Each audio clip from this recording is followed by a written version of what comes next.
All right, so I'm going to jump right in because all of these books and things are filling up my house and I need to find places to put them. So the first thing I have is a little bit unusual for what I usually unbox. This is a laptop charger. So we are making a change to some CD and DVD based curriculum materials for next year because I don't want to have like the internet for everything. So I posted about finding a laptop that had a disk drive. Apparently they don't make them anymore, which is so frustrating. So one solution is to get an external disk drive, but if you have a Chromebook, it won't run software. It's like such a complicated thing. So anyway, my mom came through and gave us an old laptop they're no longer using. So, but they didn't know where the charger was. So that is the story behind that. Long-winded story. All right. And next, we have a yesterday's classic, Peeps at Many Lands, Ancient Greece. I'm really excited about this one. I like the Peeps at Many Lands. I especially like the one about Russia. For example, and that, like I said, is printed by yesterday's classic. I think classics usually on demand even. Okay, so this is one of the picture books for Memoria Press third grade, which I couldn't find on Thrift Books. So I got it on Amazon. I think it happened to be on sale, so that was great. Next, I have a box that already got opened because something else was in it. And that has The Vicar of Wakefield. This is a history book. My rising 11th grader, she's currently in 10th grade, will be reading this. And you can see here it says it has central themes of Christianity. So make a note of that if you're looking for purely secular books. Okay.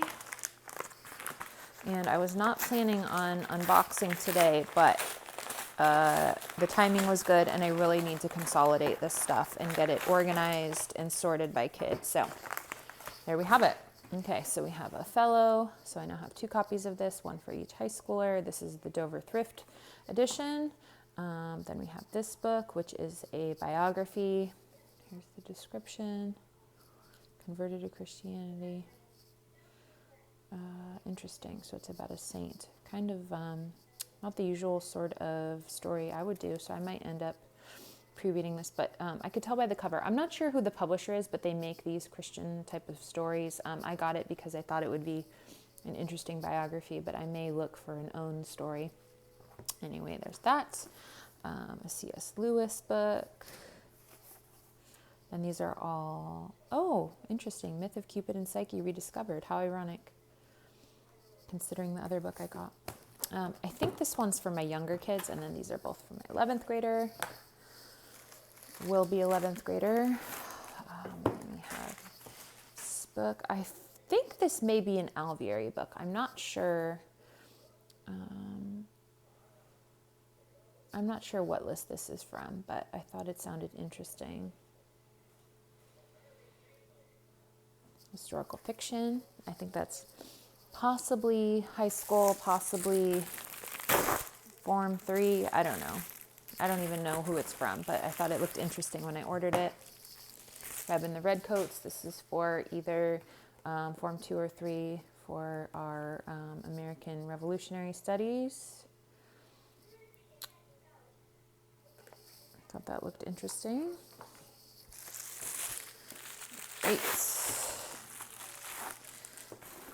And we have this book, which is, I think, also like a, what's the word, biography style.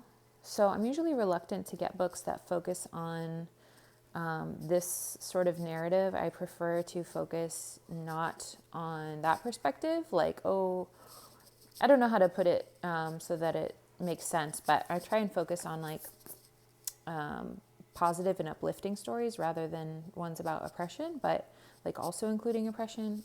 Hopefully you know what I'm talking about. But anyway, so that's not this typical narrative that we study when we're covering Black Americans or African Americans.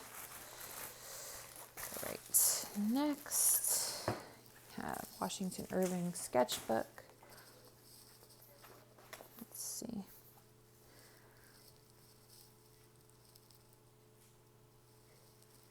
Interesting. Counters. So again, this is an 11th grade book. Looks really interesting. And definitely advanced. That's one thing about Charlotte Mason selections, especially for high schools. I feel they're so advanced and really set students up for a very high level of work.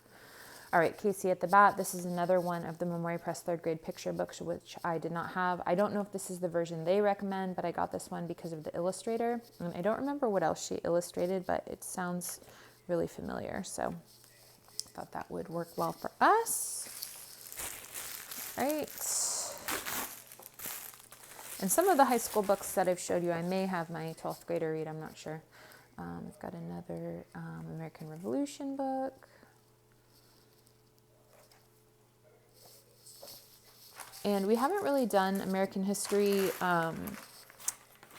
like everyone hasn't really covered it. Some of my kids have, some haven't. My oldest son loves American history, so he's really covered it a lot. He used to have the presidents memorized in order and stuff like that, and he did his bar mitzvah project transcribing historical documents from World War II. So really a history buff, but my younger students haven't yet covered it in depth, so that's why we are doing it this year. I'm excited about that. So this book is actually assigned, it's one of the books from Moving Beyond the Page. We did have the curriculum for this, but then I had to return it because we left the charter. So this will be for he'll be in 9th grade next year. It's a very dense, lengthy book. So he'll be doing this. That will be good, I think. Then we have The Rime of the Ancient Mariner. I think this is a play, possibly. Oh, it's a poem. Okay. What is that? I don't even know who published that. It looks like print on demand. Then we have Colonial Living by Edwin Tunis. This is kind of similar to the Eric Sloan books, but it talks specifically about colonial living. We got a couple of other picture books about this time. We are actually currently reading about Mr. Revere and I, and also The Landing of the Pilgrim. So this may be something we're using this year. I'm not sure. But I've had this on my list for a while and haven't gotten it before. So that's why we got that this year, or right now, I mean. Then we got a harder to open one here.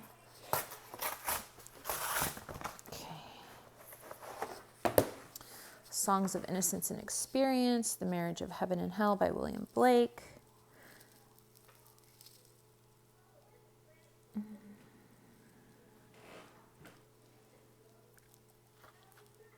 Oh wow, color illustrations, that's awesome. So it's a book of poems, as you can see. That's just amazing.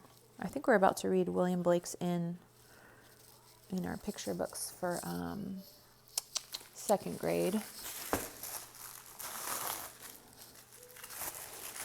Right, then we have Henry VIII. This is impossible to find used, just FYI.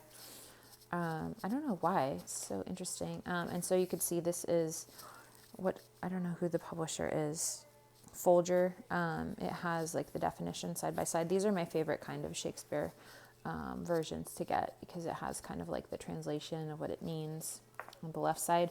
Also, what's really interesting, so either my junior or senior will be reading this. I'm not sure which yet, possibly both, but the Build Your Library Level 11 has a lot of books about him and his wives and Tudor society and like that time period. So I'm really excited about how that fits in.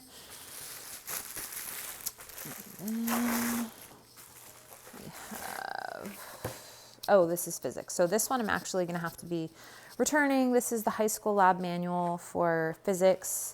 I thought this was the correct one for the AP Physics that my senior is going to be taking. It is not. I do have other sources that assign this, but Not sure if we'll be using them because I don't know if my junior is going to be doing physics. I think she's going to be doing chemistry with Build Your Library. But OpenStax there's a free file that is accessible. It's part of this whole thing to make these different textbooks and things.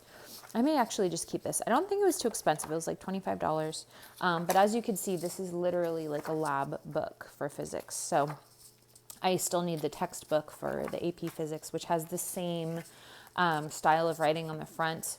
It's the same book that's used for AP Biology. I mean, the same publisher, but very affordable, good option for science. So that is the lab manual only, not the textbook. So just make sure whatever you are trying to order that you check the version of things. All right, let me cut this a little bit.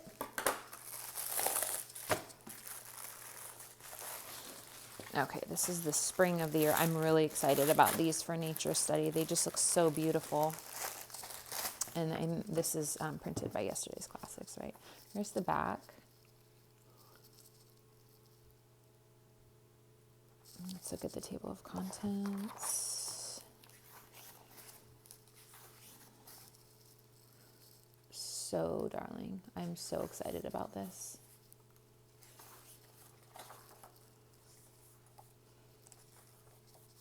I just love these little short narrative style nature study books. So really excited about that one. Then I dropped something. Okay. Oh, and then we have compass. So I'm probably going to need another one of these. I'm going to be trying to do the whole scouting situation this year. And I thought that would be fun. Then I've got 2 more boxes here. So it's kind of insane to me how I ordered all of these things at the same time and they came in so many separate packages, but they're all from the same order.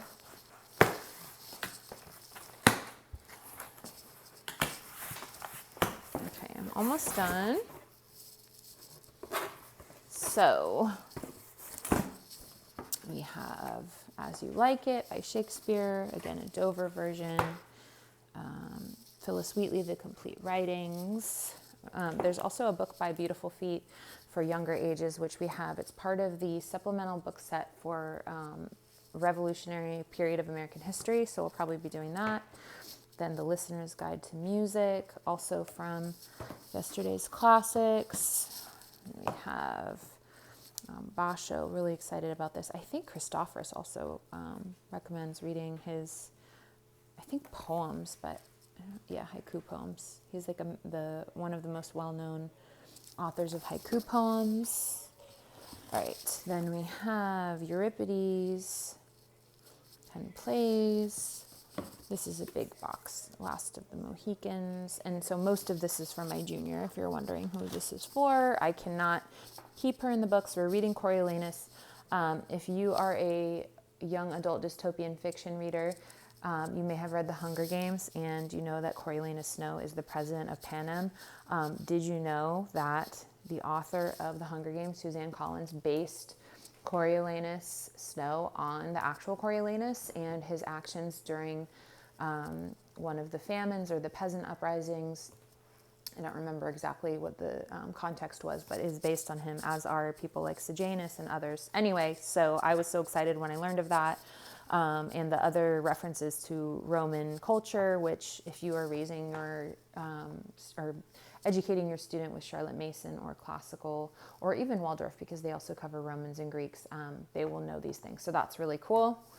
Then The Merchant of Venice, Longfellow's poems. So some of those are for my younger kids. I don't remember, don't ask me. Then we have Bradstreet, My Husband and Other Poems. This is definitely for my junior. Then we have this. I'm really excited about this. The Book of Isaiah. So this is a Jewish material. It has an English translation, and then it has a commentary. So I thought this would be interesting for my high schoolers. And the pages are stuck.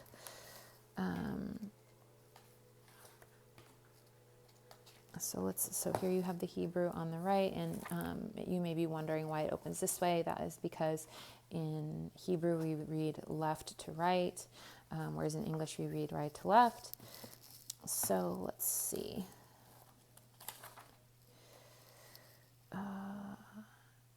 So this is the portion from the Torah, and then you have the description and commentary down here. So I'll have to look at this more when I have the chance, but I wanted to just show this in case anyone is looking for different materials to use with, if you're looking for Jewish materials to incorporate into your homeschool. So this is for my older students. I think this is like an adult level book, but I'm having a hard time finding things for my older kids that conform to our beliefs. We are not Orthodox, so and also they do speak some Hebrew, but not fluently. So finding things in English that go in depth is a bit of a challenge. So that is why I'm sharing them in case other people are looking. Then we have The Great Little Madison. So this one, I'm not sure. It may be a CMEC book, maybe a Memoria Press book, not sure. Jean Fritz is the author of many American historical fiction books. So that was one of the bases for me picking out this one. And I'm assuming this is for my 6th grader, next year 6th grader, which is what, Form 2 upper, I think? Not sure. All right, and then this is, I think, the last box. So I will be so glad to stick everything into one box. Okay. Oops. Okay.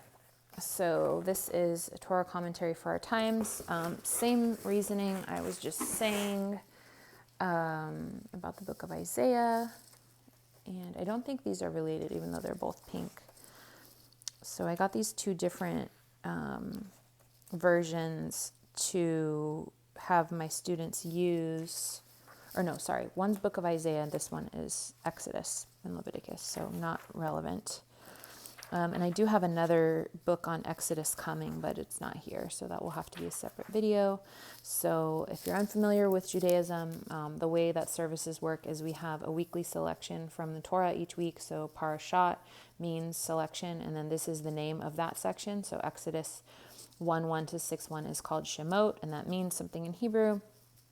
And so here it says Parashah Shemot begins by mentioning the Shemot, or names of Jacob's sons, and telling us that after they died, a new Pharaoh who did not know Joseph comes to power. So then you have, this is like the summary. And actually, I guess this is all of like the explanation of what happened. So it's not like the text itself. You're not reading the Torah in this book. Normally when you're reading, obviously, the Torah, it's the same words that you'd find in any Torah. But here it's kind of like an explanation of what happens. And then these are the different verses. And then you have what are the themes. And then it looks like they're breaking out the themes for further consideration. So the first one is Aleph. Aleph is A in the Hebrew alphabet. So it means like we're starting with A. So first, the Pharaoh's war against the Jews. Then we have, I know I just saw Bet, and here's a biblical map. That's so cool.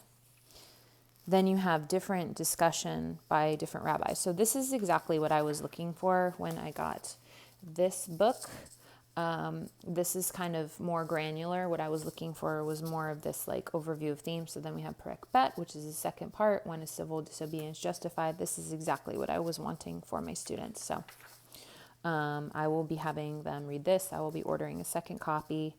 Then you have like pull out things, Jewish tradition and humility.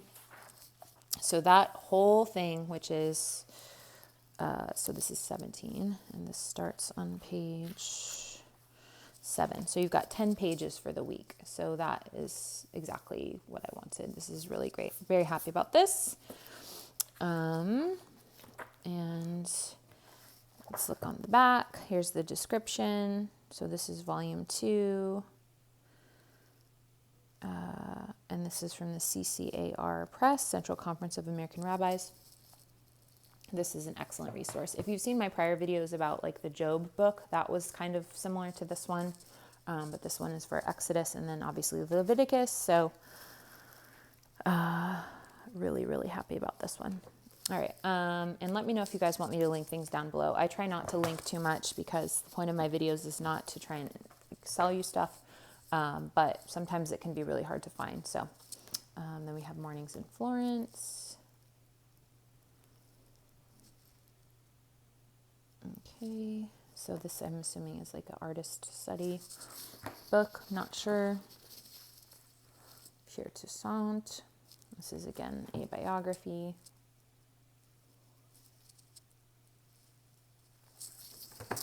Okay, Gulliver's Travels. I have a couple of different versions of this floating around. This is pretty easy to find used.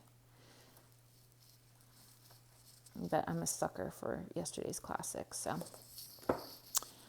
Right, then we have Nature's Nurseries. I'm so excited about this book.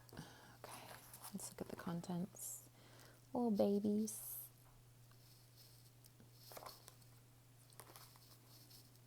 And this is Arabella Buckley? Oh no, called Cadwallader Smith. So I don't think we've actually read any of the books by this author, so that's kind of exciting. Actually, do I have... Okay. Then we have the Fall of the Year, which goes with the Spring of the Year. It's so cute. Then we have Pamphleter for Freedom. So this is about, again, American Revolutionary era.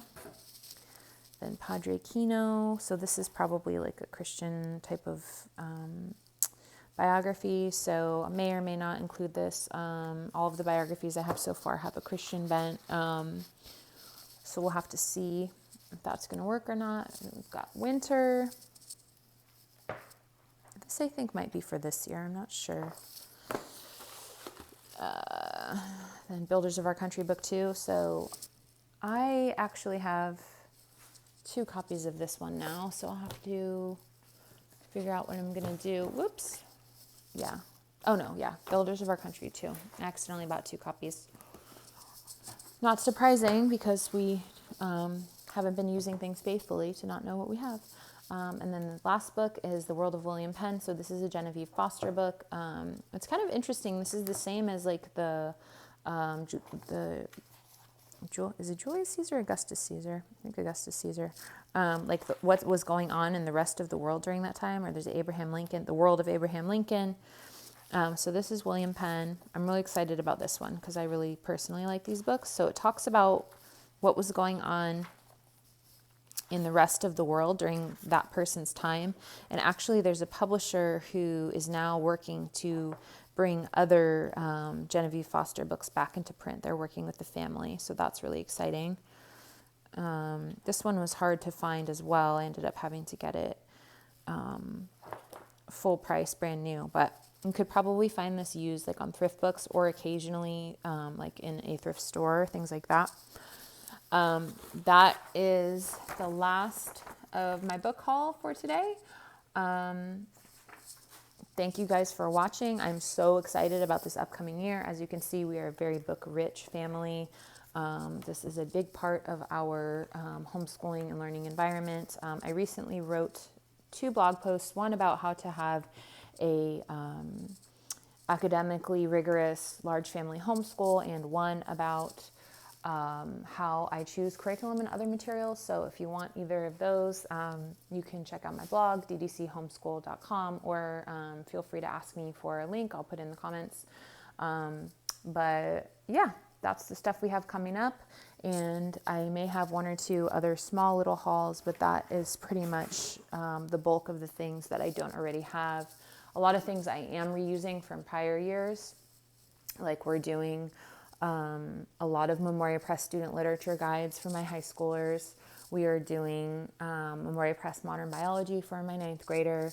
We are doing Build Your Library Year 11, which I've shared a little bit about. I'm trying to thrift those books, so I'm probably not going to be able to have a big like haul video of that for a while.